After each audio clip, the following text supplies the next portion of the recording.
The first call came at 3 in the morning, then another, and another. By the 10th, my phone buzzed so violently it nearly slid off the nightstand.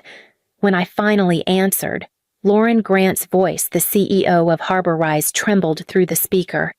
"Clara, please. The servers are down, donations frozen, the media's tearing us apart. We need you."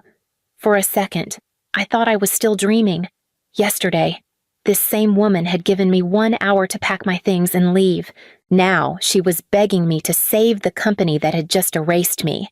I swung my legs out of bed, heart pounding, watching the streetlight flicker against the window. Somewhere downtown, their gleaming office tower was on fire, figuratively at least. The education campaign I'd built had gone viral overnight.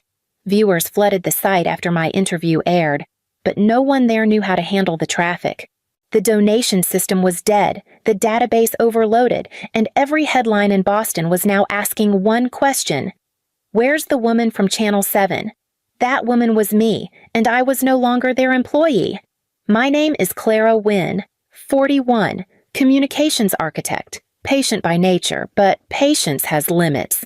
Yesterday morning, Marta Hensley, my manager, had stopped by my desk wearing that smile she saved for sabotage. "You looked great on TV," she'd said, eyes glinting. "But next time, remember who runs this department." By noon, she'd convinced Lauren I'd violated media protocol. By 5, I was standing outside with a cardboard box, clutching 17 months of work in my hands while Marta discussed my project with the press team inside. Now it was 3 a.m., and every system she'd touched was crashing. I could almost hear the panic echoing through that pristine office. I looked down at the phone, Lauren's name still flashing, and let it ring. Once, twice. For the first time in a long while, I didn't rush to fix someone else's disaster, because before dawn, they were finally learning what it felt like to need me. And the story of how it came to this started with one televised smile. The morning light hit my kitchen window before my alarm did. I hadn't meant to wake early, but excitement has its own clock. My interview on Channel 7 was scheduled to air at 8, just a small segment on education access in Boston's inner-city schools, the program I had built from the ground up. By the time I poured my second cup of coffee, my phone was buzzing. "You're on," Ethan texted. "They used your full name and title." For a brief, shining moment, I felt proud. The footage showed me walking through a school library, explaining how our software helped students without internet access. It was the kind of story that made the endless nights of revisions worth it. When I got to the office, applause drifted from the hallway. Marta stood there, perfectly composed, phone in hand. "You looked great on TV," she said, smiling just a little too wide, really polished. "Thank you," I said, trying to match her tone. "But next time," she added, lowering her voice, "loop me in before you speak to press. You know how sensitive external communications can be." I blinked. Lauren approved the segment herself. "Still," Marta said, "it would have been nice to coordinate." The word coordinate sounded harmless, but her eyes didn't match it. By noon, my meeting invite for the donor briefing disappeared from my calendar. When I asked, Marta said she'd streamline the discussion without me. Later that afternoon, an internal memo about the campaign went out, my name nowhere on it. Ethan passed by my desk. "You okay?" "I'm fine," I lied, typing just to keep my hands busy.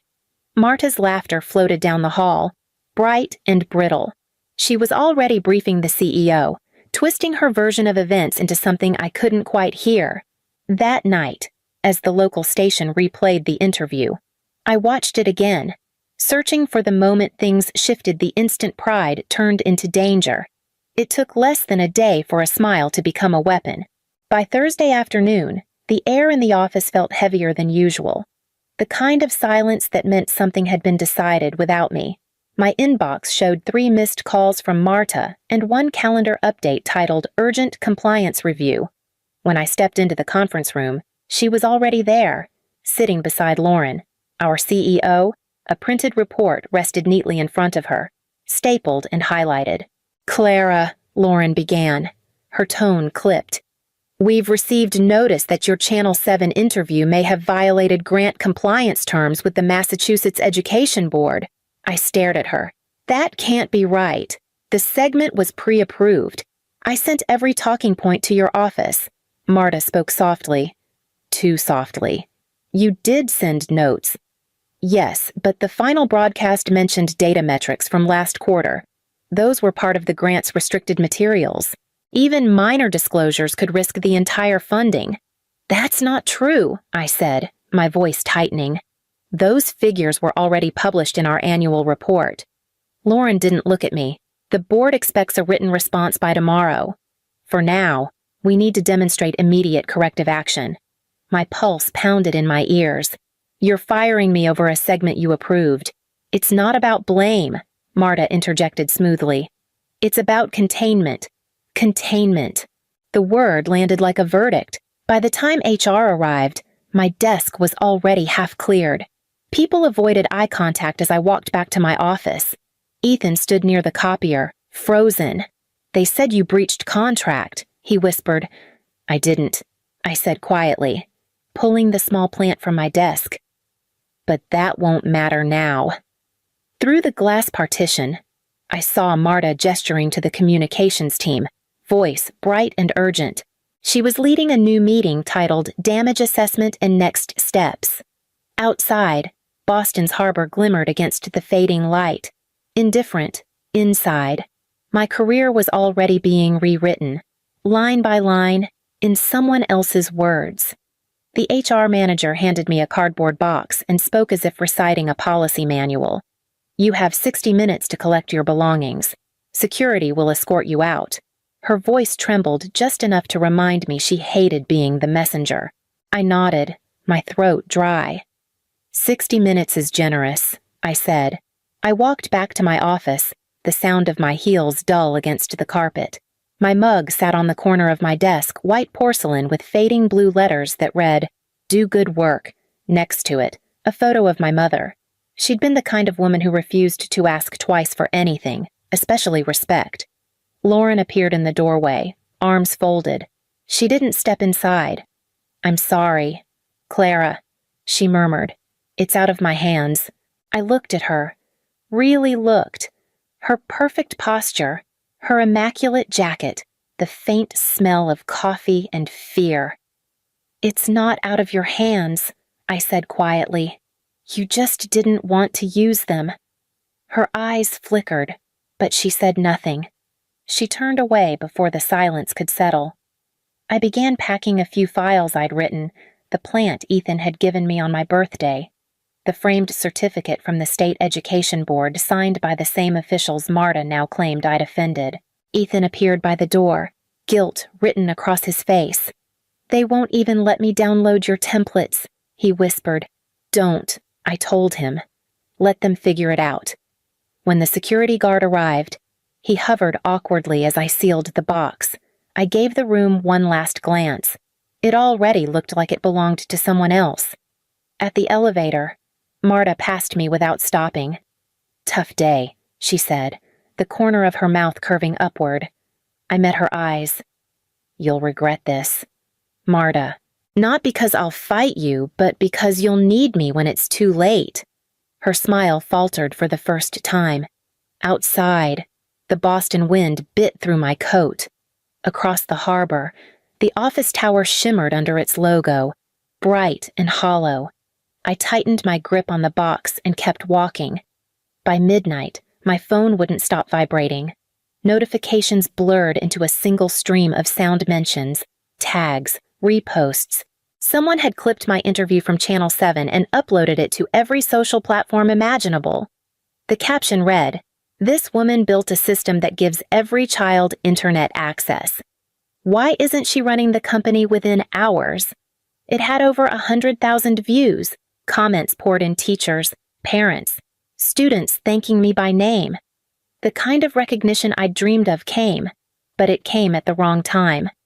I was no longer part of Harborize. At first. I laughed. Then I opened my inbox. 26 unread messages from journalists. 9 from schools asking if the donation portal was down. The last one, from an old sponsor. Read your site crashed. Should we redirect funds to your personal account? I froze. The site shouldn't have crashed, not unless someone had broken it. Marta must have revoked my credentials, locked everyone out, and tried to run the system manually. That was suicide for the architecture. The next notification wasn't a tag. It was a call. Lauren Grant. I let it ring. Then another call. Then a message. Clara, please, we can't process a single payment. News outlets are asking for you. The governor's office just called. The irony twisted inside me like a blade. Yesterday, I was a liability. Tonight, I was a missing firewall. Ethan texted next. They're panicking. Marta's pretending she knows what to do, but everything's frozen. The press is outside. I typed back, tell them not to touch a thing, then deleted it. Not yet. I poured a glass of wine and sat by the window. Outside, the harbor shimmered under the moonlight, calm and unbothered.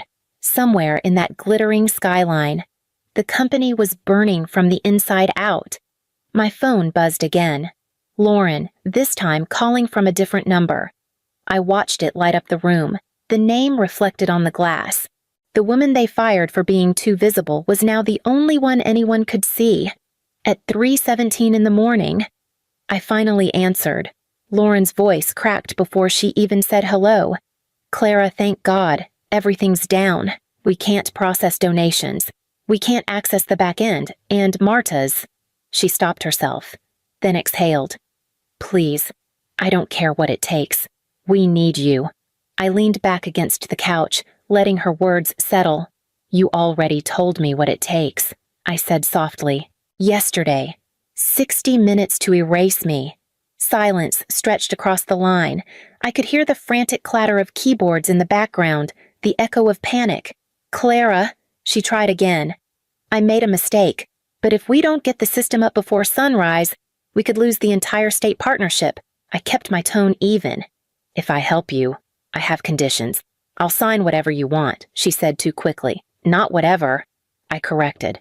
First, a written statement clearing my record no violation, no misconduct. Second, full public acknowledgement as the project's architect. Third, the donation fund must be restored for every school affected by tonight's shutdown. No rebranding, no PR spin. She hesitated. That's a lot to commit to at 3 a.m. So is losing $3 million in grant renewals before breakfast. I heard her whisper something to someone off screen. A muffled argument followed. Then she came back on. Fine. Done. Just please. Tell me what to do. Nothing yet, I said. Tell your team to stop touching the servers. Every key they press is making it worse. I'll need remote access reinstated within 15 minutes and written confirmation of my conditions by email. Her breath hitched. You'll have it. I hung up before she could thank me. Outside, the harbor lights were dimming into dawn. My laptop hummed to life as I connected to the system I'd built my fingerprints still in every line of code they thought they owned. The power was back in my hands, and this time, it was on my terms. By dawn, the city was gray and cold. I arrived at Harbor Rise with a printed one-day consultant contract in my bag and my own terms waiting in Lauren's inbox.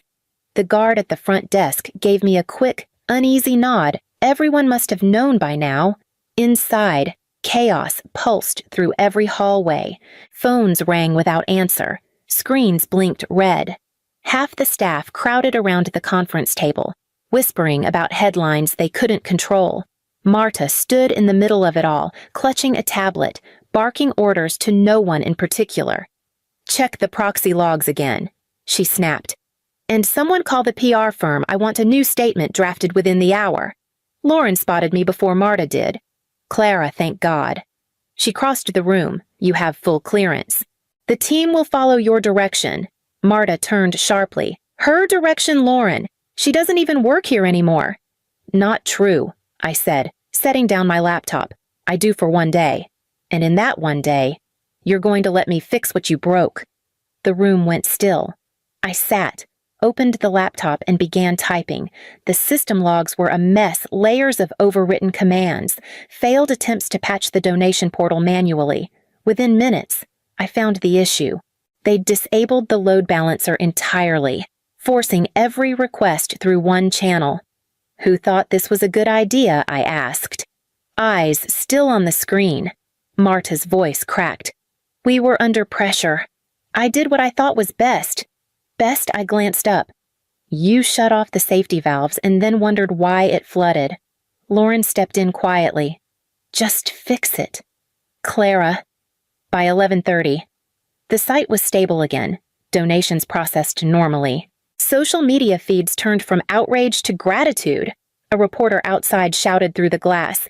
Is it true she's the woman who saved the campaign? I didn't look up from the keyboard. No, I said softly. I just made sure my work didn't die with my job. Behind me, Marta said nothing. For the first time since I'd met her, she had nothing left to command. By that afternoon, the crisis had shifted shape from disaster control to damage repair.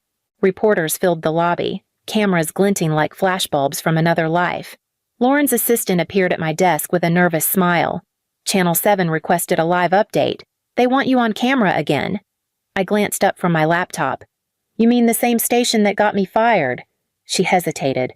They're calling you the face of transparency. Lauren thinks it's time to lean into that. When I stepped into the studio an hour later, the air hummed with that same sterile tension I remembered. Lights too bright, microphones too close. Lauren stood beside me, composed, rehearsed. Clara Wynne, she told the host, was the strategist behind Harbor Rise's education initiative, the same system that helped us recover from last night's outage. Her voice was smooth, but her eyes flickered toward me with something that almost looked like apology. The host turned. Clara, the public wants to know, what do you take from all this? I could feel every eye in the control room on me, waiting to see whether I would blame or forgive. My pulse steadied. A strong company, I said, isn't one that never errs. It's one that admits mistakes in daylight. The sentence hung there for a beat before the host smiled. Lauren exhaled softly beside me. Within minutes, my phone buzzed in my pocket. Ethan's message flashed, trending. You just saved them again. Outside the studio glass, I caught a reflection of Marta lingering near the exit, arms crossed, jaw tight. For the first time, she didn't meet my eyes. She turned and walked away before the segment ended. When the lights dimmed, the producer shook my hand. That line brilliant. It's everywhere already, Lauren murmured. You were right about everything. I closed my laptop slowly. You'll put that in writing. Then, she nodded, and for once, didn't argue. The cameras cooled.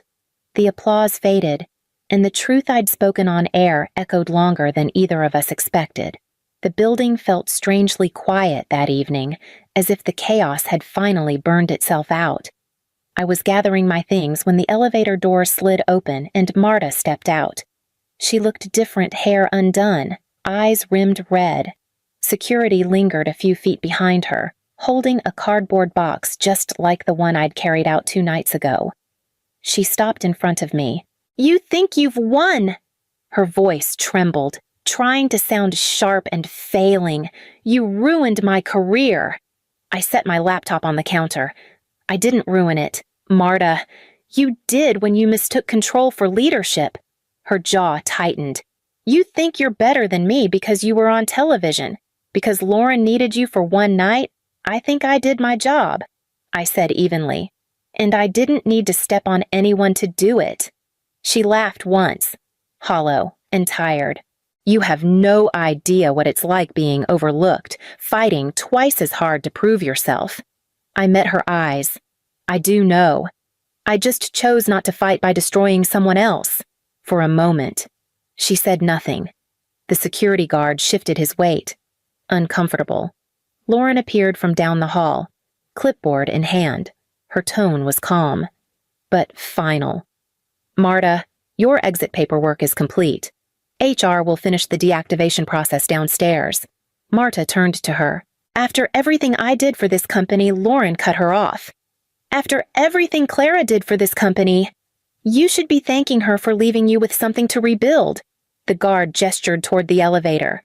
Marta hesitated, then took the box. As she passed me, her perfume lingered too strong, fading fast. She didn't look back when the doors closed. I stood there for a long time, the silence of the floor pressing around me. I thought I might feel triumphant, but instead I felt light, like something heavy had finally fallen away. For the first time in years, I wasn't carrying anyone else's mistakes. A month later, Boston had thawed into spring. The harbor was no longer a sheet of gray glass, but moving water, bright and alive. From my new office window, the city looked different, still sharp, still fast, but no longer something I had to survive. I'd joined a nonprofit media collective that told stories about education and equity, the kind of work I'd always believed in before Harbor Rise forgot what that word meant. My name was printed on the door, Clara Wynne, Director of Communications. It looked simple, but it felt like something hard-won. My phone buzzed on the desk. Unknown number. I answered. "Ms. Wynne, this is Julia from Channel 7. We're producing a segment on resilience in leadership. Would you consider an interview?" I smiled. "You do realize your last segment nearly got me fired." There was a nervous laugh. "Yes, and maybe that's what makes this one worth hearing from you." I looked at the stack of proposals waiting for review, the calendar blocked with school visits, the framed photo of the first classroom our campaign had funded after the crash. "All right," I said. "On one condition, everything stays off the record until I approve the final cut." "Of course," she said quickly. "That's perfectly fair." After the call, I leaned back and let the moment breathe. The same studio lights that once exposed me now wanted my permission to shine. Ethan stopped by the doorway, holding 2 coffees. "You're trending again," he said with a grin. "Different reason this time. Donors are quoting your line about admitting mistakes." "Then it finally landed," I said, taking the cup. He nodded toward the window. "How's it feel?" I thought of Marta's glare, Lauren's apology, the night the phones wouldn't stop ringing. "Like starting over," I said. But this time, on my terms, outside. A gull swept across the harbor, its wings cutting through the bright air. The company that once tried to erase me was still standing somewhere behind me, but smaller now, distant. They hadn't ended my story. They'd just proven they were never big enough to hold it.